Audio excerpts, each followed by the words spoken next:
हर त्योहार अपने साथ शुभ शक्तियां लेकर आता है, लेकिन अगर हम उस दिन कुछ ऐसे काम कर बैठे जो शस्त्रों और परंपराओं में वर्जित हैं, तो उन शुभ शक्तियों के बदले अशुभ फल घर में प्रवेश कर जाते हैं। जन्माष्टमी भगवान श्री कृष्णा का जन्मोत्सव के दिन भी ऐसी ही कुछ मर्यादाएं बताई गई हैं। ये सिर्फ उत्सव मनाने का समय नहीं, बल्कि अपने घर, परिवार और जीवन में दिव्यता को बुलाने का अवसर है। पर सोचिए, अगर इस पवित्र रात पर आपने अनजाने में भी कुछ ऐसे कर्म किए जो निषिद्ध, निषेध बताए गए हैं, तो इसका प्रभाव क्या हो सकता है। कभी कभी हम मजाक मजाक में या चल छोड़ो एक दिन से क्या होगा सोचकर वो गलती कर लेते हैं जो हमारे घर की शांति, सुख और समृद्धि को हिला देती है। आज के इस वीडियो में मैं आपको बताऊंगा वही गलतियां जो जन्माष्टमी पर करनी मना है और जिन्हें करके आप अपने ही घर के भविष्य को खतरे में डाल देते हैं। इसलिए ध्यान से सुनिए, समझिए और अपनी और अपने परिवार की रक्षा के लिए इन गलतियों से बचिए, क्योंकि एक गलत कदम पूरे घर की किस्मत बदल सकता है। जन्माष्टमी एक ऐसा पवित्र अवसर है जहां भगवान श्री कृष्णा का जन्म उत्सव केवल एक त्योहार नहीं, बल्कि धार्मिक शुद्धि और आत्मिक उन्नति का समय माना गया है। यह रात समर्पण की है, भक्ति की है और परिवार के साथ मिलकर सुख शांति का अनुभव करने की है। लेकिन इसी दिन एक ऐसा काम है जो अक्सर लोग अनजाने में कर बैठते हैं। झगड़ा करना, क्रोध करना और अपने ही परिवार के साथ कठिन शब्दों का प्रयोग करना। शास्त्र कहते हैं, क्रोध ही सब पापों का मूल है, और ये बात हम अपनी रोजमर्रा की जिंदगी में भी देखते हैं। क्रोध के आने से बुद्धि भ्रष्ट होती है, सुख का नाश होता है और घर का वातावरण अशांत हो जाता है। जब आम दिनों में क्रोध इतना विनाशकारी है, तो सोचिए जन्माष्टमी जैसे पवित्र दिन पर इसका प्रभाव कितना भयानक हो सकता है। जब हम श्री कृष्णा के जन्म का उत्सव मना रहे होते हैं, उस रात आसपास की ऊर्जा अत्यधिक पवित्र और शक्तिशाली होती है। ये ऐसी ऊर्जा है जो हमें उन्नति, सुख और समृद्धि की तरफ ले जाती है। लेकिन अगर उसी समय हम अपने घर में चिल्लाते हैं, लड़ाई करते हैं या किसी को बुरा भला कहते हैं, तो वो पवित्र शक्तियाँ अपने आप हमसे दूर हो जाती हैं। घर में शांति की जगह अशांति आ जाती है, और जहाँ भक्ति और प्रेम होना चाहिए, वहाँ द्वेष और नफरत की जड़ जमने लगती है। सोचिए, भगवान श्री कृष्णा जिनके चरित्र में मुस्कान, मधुरता और प्रेम भरा हुआ है, उनके जन्मोत्सव के दिन अगर आपके घर में चीख पुकार हो, तो क्या यह उनके लिए स्वागत होगा? बिल्कुल नहीं। ये तो ऐसा हुआ जैसे किसी मेहमान के लिए फूलों से सजावट करने की जगह आपने द्वार पर कांते बिछा दिए। क्या वो मेहमान आपके घर रुकना पसंद करेगा? इसी तरह दिव्य शक्तियां भी ऐसे घर से दूर हो जाती हैं जहां क्रोध और कलह का वातावरण हो। क्रोध के प्रभाव केवल उस दिन तक सीमित नहीं रहते, उसका असर घर के रिश्तों पर भी पड़ता है। एक बार बोली गई कठोर बात मन में चोट छोड़ जाती है। जन्माष्टमी के दिन किया गया ऐसा क्रोध कई बार रिश्तों की गर्माहट को हमेशा के लिए कम कर देता है।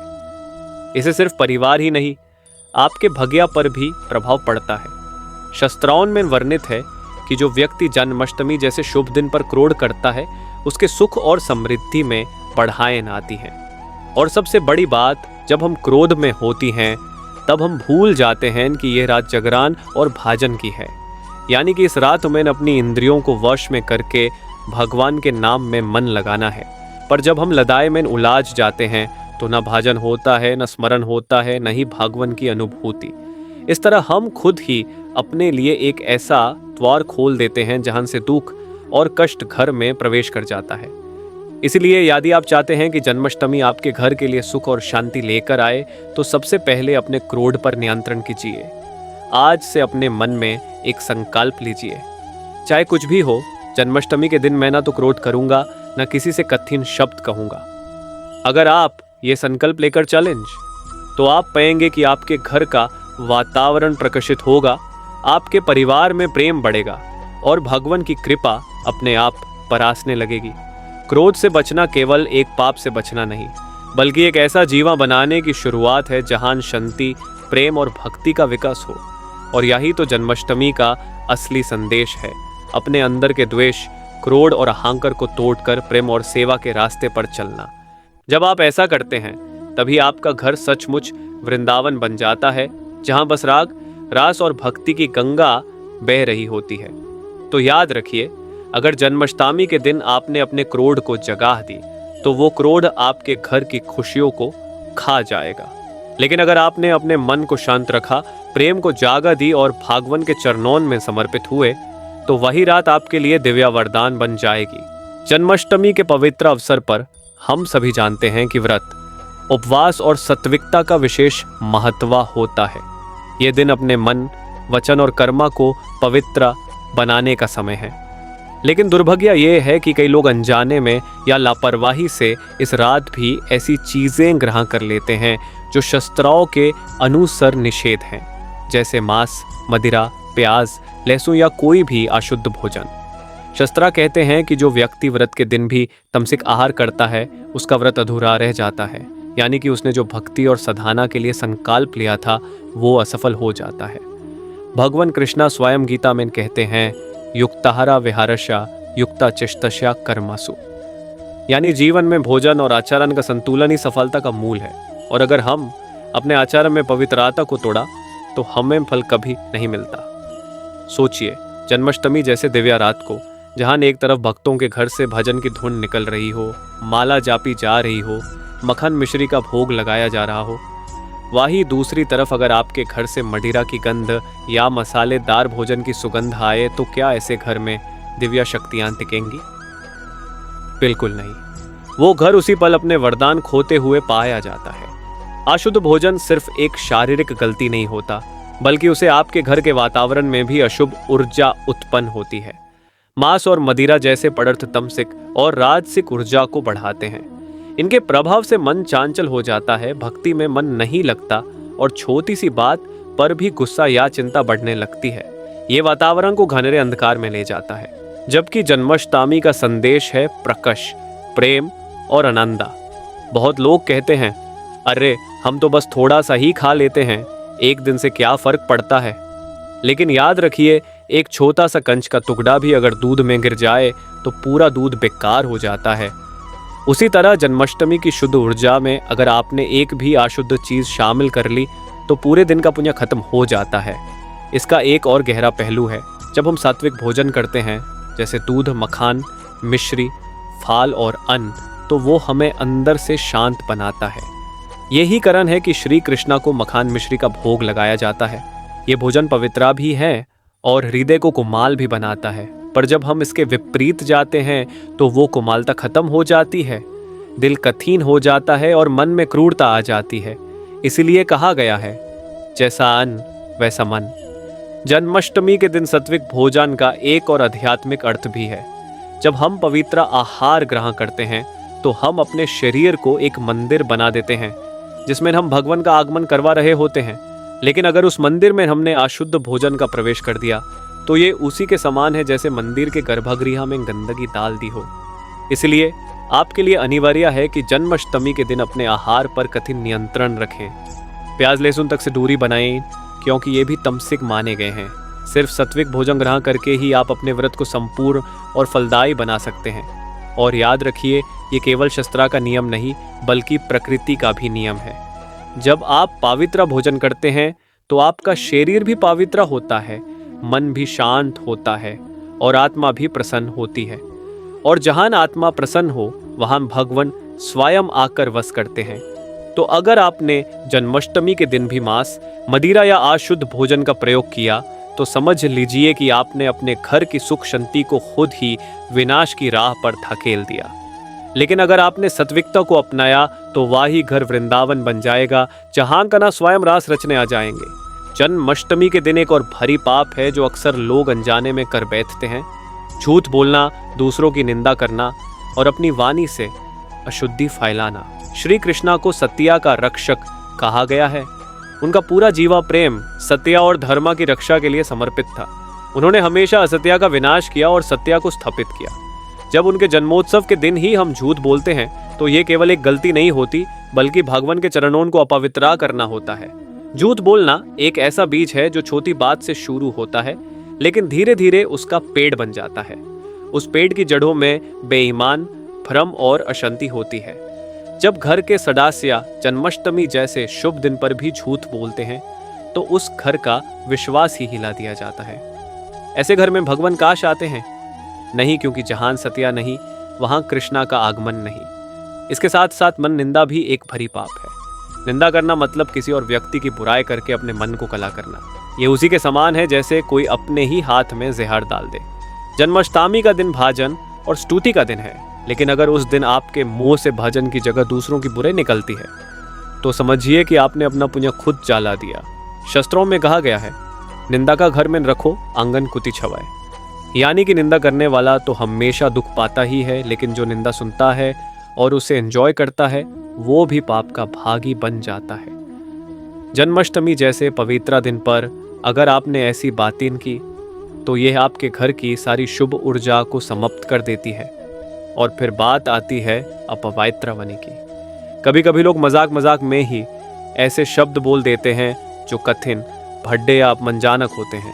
याद रखिए, शब्द भी ऊर्जा होते हैं। जैसे ही आप कठोर शब्द बोलते हैं वैसे ही आपके घर में कठोर ऊर्जा का प्रवेश हो जाता है। जन्माष्टमी की रात तो वैसा समय है जहां हर शब्द को मंत्रा का रूप लेना चाहिए, जहां हर बोली भजन बनकर निकलनी चाहिए। और अगर आपने उसी दिन श्राप, गली या व्यंग्या बोली तो वो आपके लिए भारी दोष बन जाता है। इसलिए जन्माष्टमी के दिन एक नियम अपना लीजिए, मेरे मुंह से केवल मधुर बोली निकलेगी, चाहे सामने अपना हो या पराया, बड़ा हो या छोटा। मधुर वाणी से ही भगवान कृष्णा प्रसन्न होते हैं, क्योंकि उनका स्वरूप ही मधुरता है। सोचिए, जो कृष्णा बंसूरी बजाकर सबके मन को मोहित कर देते हैं, उनके दिन आप अपनी वाणी से किसी का मन तोड़ दें तो क्या वो आपके घर में सुख लाएंगे? नहीं। लेकिन अगर आपने अपनी बोली को पवित्र बना दिया तो समझिए कना खुद आपके घर में मुस्कान लेकर प्रवेश करेंगे। तो याद रखिए, जन्माष्टमी पर झूठ, निंदा और अपवित्र वाणी से दूर रहना ही सबसे बड़ा व्रत है। जन्माष्टमी के पवित्र अवसर पर एक और भारी गलती होती है जो देखने में छोटी लगती है, लेकिन इसका असर पूरे जीवन पर पड़ता है। ये गलती है घर या मंदिर को सजाने में लापरवाही करना और भजन कीर्तन से दूर रहना। आपने देखा होगा, हर त्योहार पर घरों को सजाया जाता है, दिया दीप जलाए जाते हैं, रंगोली बनाई जाती है। ये सब केवल श्रृंगार के लिए नहीं होता। ये एक आत्मिक प्रक्रिया है जिसमें हम अपने घर को एक मंदिर बनाकर भगवान का स्वागत करते हैं। जन्माष्टमी की रात तो विशेष है। ये वो समय है जब आपके घर को गोकुल और वृंदावन की रोशनी से भरा हुआ दिखना चाहिए। लेकिन अक्सर होता क्या है, कुछ लोग सोचते हैं बस थोड़ा सा दिया जला दिया, थोड़ा सा फूल रख दिए, बाकी क्या जरूरत है, कृष्णा तो मन में होते हैं। ये बात आधा सच है, भगवान मन में होते हैं, लेकिन उनका स्वागत बाहर भी होना चाहिए। अगर आप किसी मेहमान को बुलाएं और उनके लिए न तो कुर्सी साफ करें न पानी रखें तो क्या वो आपके मन की भक्ति देखकर खुश हो जाएंगे? बिल्कुल नहीं। मेहमान का स्वागत शारीरिक और आत्मिक दोनों स्टार पर होता है। इसी तरह जन्माष्टमी की रात अगर आपने अपना घर अंधेरा, उदास और वीरन रखा तो ये भगवान कृष्णा के प्रति असम्मान का रूप है। उस घर में पवित्र शक्तियां प्रवेश नहीं करती। जो घर सजता है, जो घर जगमागता है, जो घर भक्ति के गीत गुनगुनाता है, वही घर दिव्या वरदान पाता है। भजन कीर्तन से दूरी भी एक भरी पाप है। शास्त्र कहते हैं, कलयुग में नामा केवलम, यानी इस युग में सिर्फ भगवान का नाम ही सबसे बड़ा सहारा है। जन्माष्टमी के दिन जब सारा संसार उनका नाम ले रहा हो, उनके भजन गा रहा हो, उस वक्त अगर आप मौन या उदासीन बैठे हैं तो समझिए कि आपने एक बड़ा सुख अपने हाथों से खो दिया। सोचिए, कृष्णा का स्वरूप ही गीत है, उनका जीवन ही कीर्तन है। उन्होंने बंसुरी बजाकर गोपियों को मोहित किया, वीरों के सामने गीता सुनाकर धर्म स्थापित किया। वो स्वयं सुर और ताल के देवता हैं। ऐसे में अगर उनके जन्मोत्सव पर ही आपके घर में गीत, धौन, भजन न गूंजे तो ये उसी के समान है जैसे कोई शादी बिना संगीत के हो। आप खुद सोचिए, क्या वो शादी कभी सुखदायी होगी? इसका असर बहुत गहरा है। जो घर जन्माष्टमी की रात भजन से गूंजता है, उस घर के हर कोना, हर दीवार पवित्र हो जाता है। उस घर में सिर्फ संगीत नहीं बल्कि आशीर्वाद भी बस जाता है। लेकिन जो घर उदास और मौन रहता है, उस घर में अशुभ शक्तियां आसानी से प्रवेश कर जाती हैं, क्योंकि प्रकृति का नियम है, जहां शून्य होता है वहां कुछ ना कुछ भर जाता है।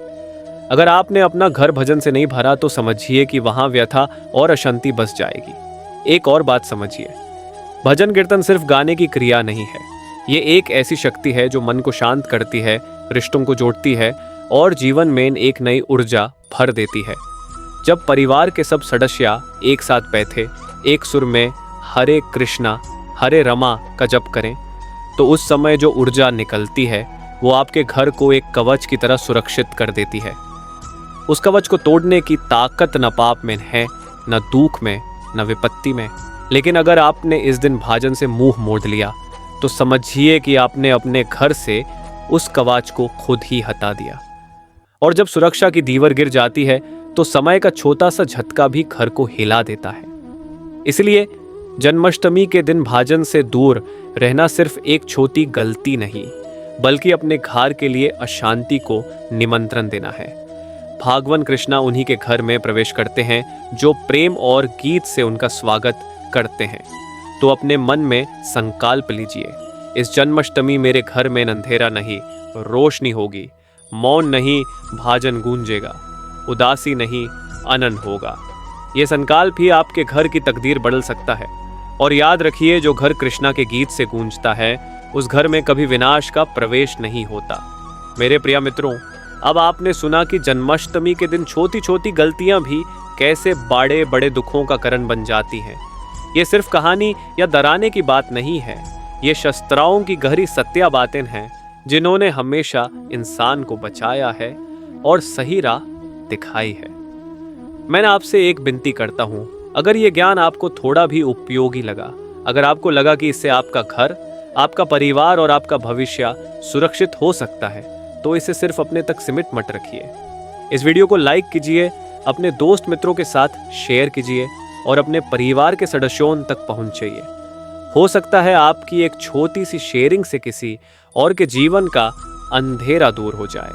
और हाँ, आपकी भक्ति और समर्पण मुझे तभी समझ आएगी जब मैं नीचे कमेंट सेक्शन में एक ही जाप देखूंगा, राधे राधे।